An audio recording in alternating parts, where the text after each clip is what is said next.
৪৫তম প্রতিষ্ঠাবার্ষিকী উপলক্ষে রাজধানীর diploma engineers ইনস্টিটিউশনে আলোচনা সভার আয়োজন করে জাতীয়তাবাদী ওলামা দল। সভায় বিএনপির স্থায়ী কমিটির সদস্য ডক্টর আব্দুল মঈন খান বলেন, আওয়ামী লীগ ক্ষমতা দীর্ঘায়িত করতে বাংলাদেশের মুসলমানদের পশ্চিমাদের কাছে ভুলভাবে মৌলবাদী হিসেবে উপস্থাপন করতে চেয়েছে। বাংলাদেশের মুসলমানরা ধর্মপ্রাণ মানুষ, কিন্তু তারা মৌলবাদী না।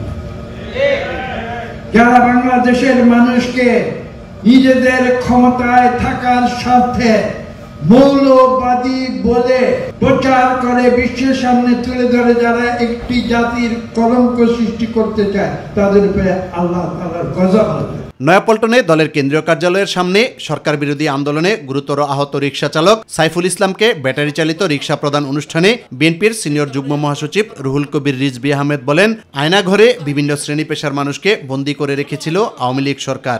আমরা তো আয়নাঘর শুনেছি, আইন শৃঙ্খলা বাহিনীর তৈরি করা আয়নাঘর। আজকে আয়নাঘর থেকে বেরোচ্ছেন সেনাবাহিনীর ঊর্ধ্বতন কর্মকর্তা, আইনজীবী, ব্যারিস্টার। 9 বছর 10 বছর পর তারা সেখান থেকে বের হচ্ছে। কি নির্মমতা শেখ হাসিনা তৈরি করেছিলেন সারা বাংলাদেশে। ইউপি চেয়ারম্যানদেরকে এখনো বাতিল করছেন না কেন? এরাও তো সেই আওয়ামী লীগের গুন্ডা, পান্ডা, সন্ত্রাসী। এলাকার মধ্যে যারা বর্বরচিত ঘটনা ঘটিয়েছে।